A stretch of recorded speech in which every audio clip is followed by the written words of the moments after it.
Everybody, it's July 14th as I'm putting these clips together, hopefully to be up on YouTube before too much longer. If you're watching in France, happy Bastille Day. Today is the big holiday in France. Oh, to be on the Champs-Élysées today, I guess it would be marvelous.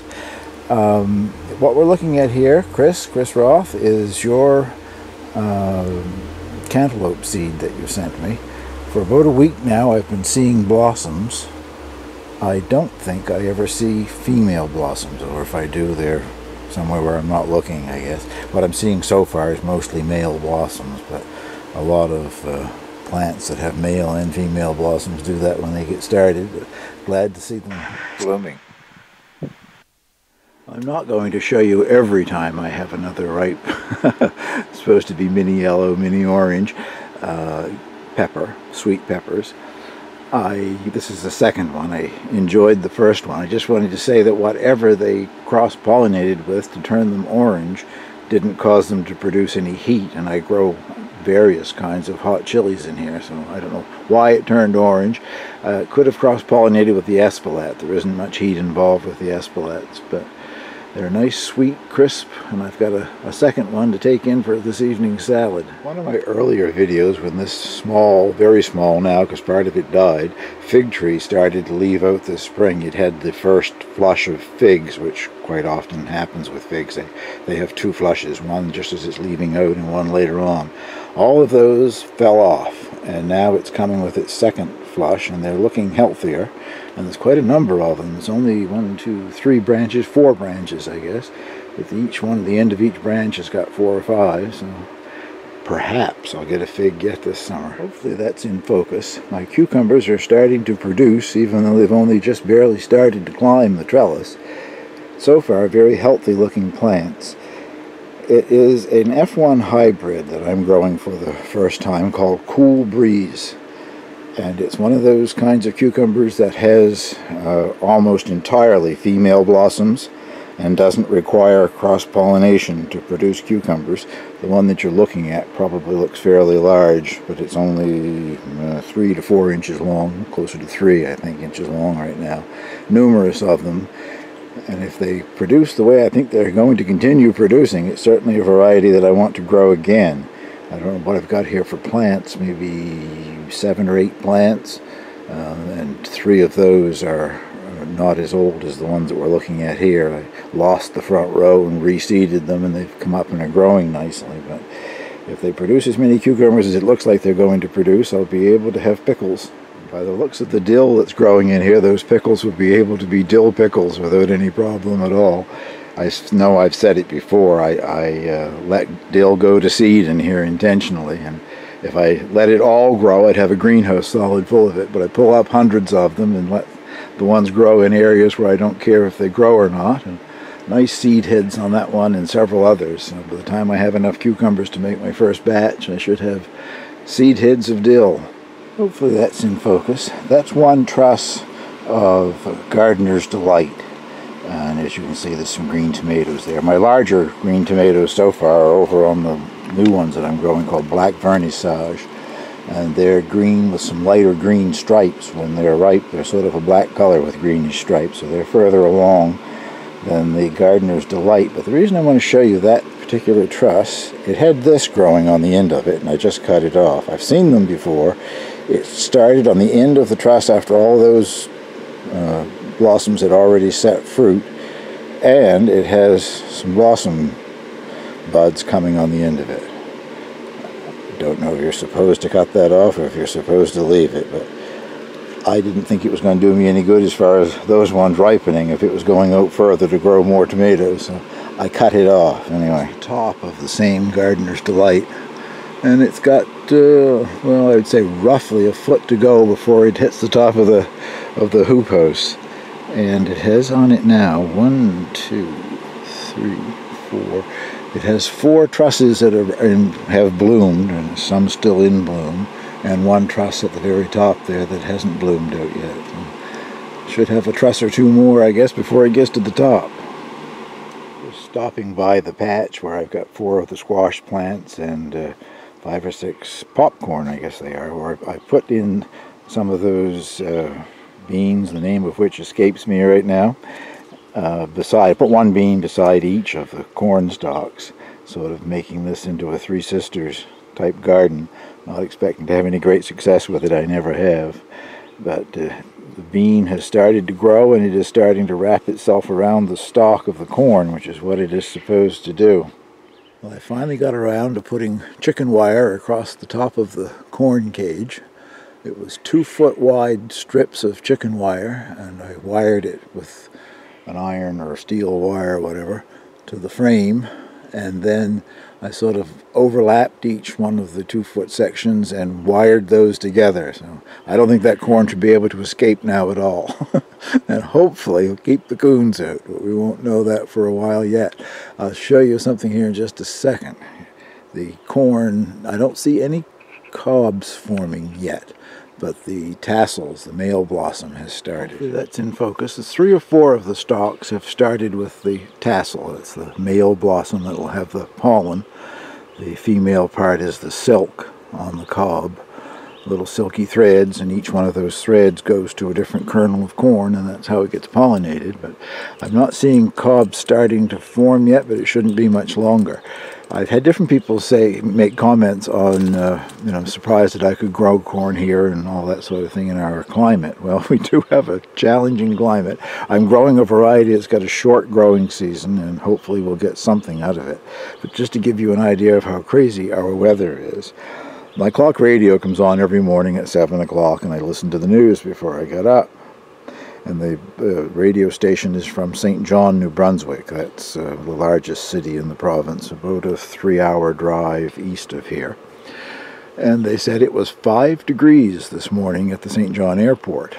And then after the official news forecast had been given, one of the commentators said, yes, and at my house this morning, I don't know exactly where he lives, but in the suburbs of the city there somewhere, he said there was frost on my windshield and frost on my lawn on the 14th of July.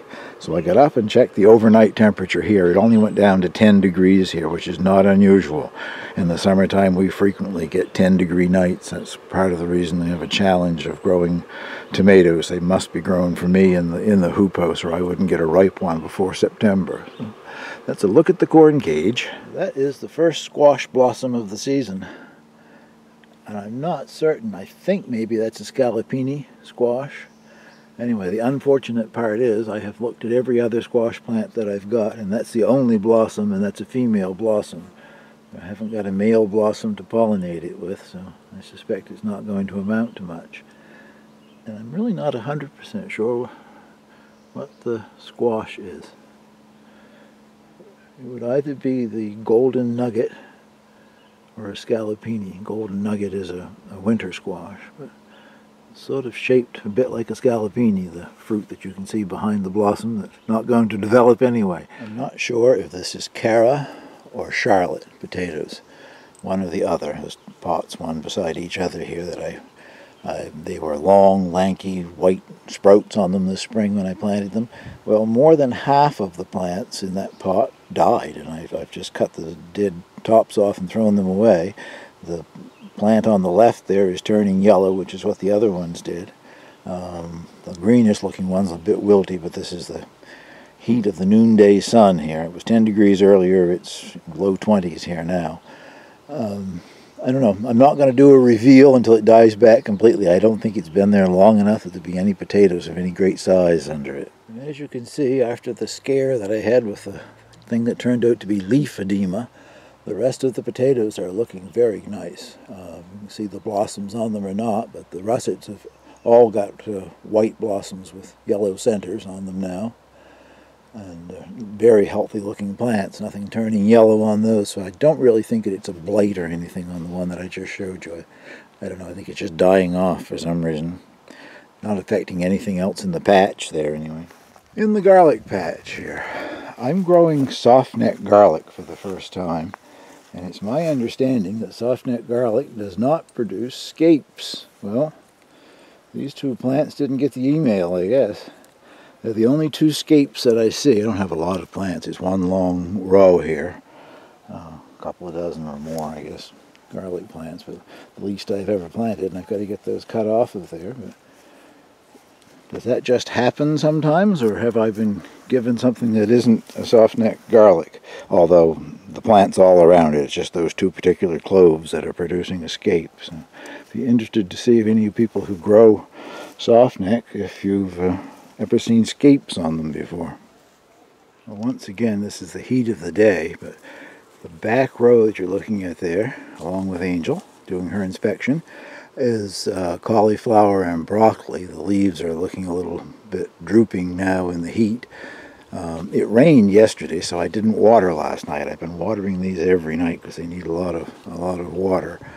But I think the little bit of rain that we got and the size of the leaves probably acted like umbrellas, and the plants didn't get much water, so they're going to need a good watering tonight. And down here, I am very pleased to show you my rutabaga Swedes. We call turnips here. Nice, good-sized plants. I have no idea if I'm actually going to get a turnip out of it or not. See if I can zoom in and show you one there. But I'm pleased so far with the way the plants are growing. And Woody, if you're watching, thank you. He told me to make sure I watered them every day after I planted them, because they need a lot of moisture. I think that was a big help.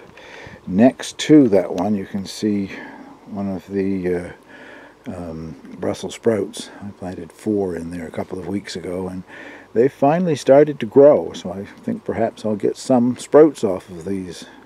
Leave them here until we have heavy frost, but late August I'll probably take the tops off of them, and that will force whatever little sprouts are starting to develop on the sides to fatten up some.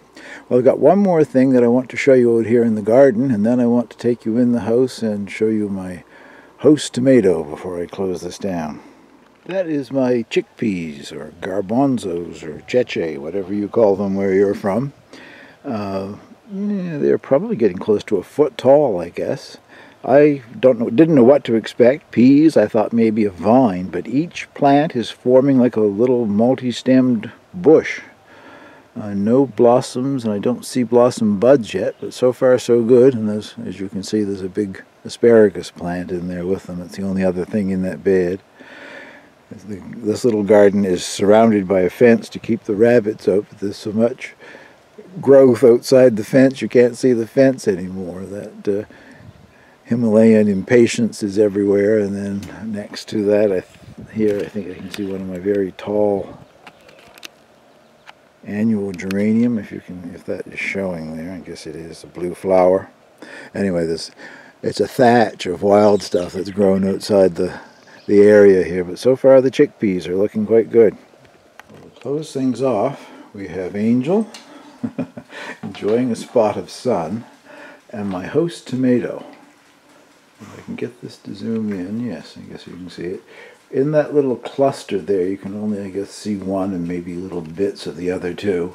There are 3 that are ripe. Well, they're an orangey red, so I'm saying that they're ripe. I don't know, I haven't counted how many there are. There are lots more all over the plant, but I have to keep reminding myself it's actually 2 plants. I planted 2 plants in the one large pot. But I'm going to harvest this little fellow and see what they taste like. My first tomato. I haven't got any out in the garden either. So.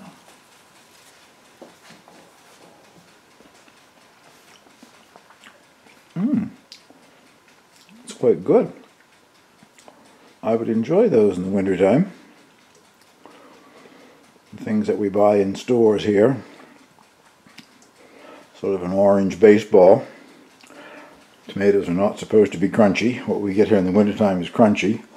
Picked when they're green and tricked into turning orange. Can't get a decent tomato. That had a lot of nice flavor. So if I keep this plant going, I understand you can cut it back and it will grow back again. So if it seems to start failing, I'll cut it back before winter. But anyway, that is my host tomato. And thank you very much for watching. I'll get this up on YouTube.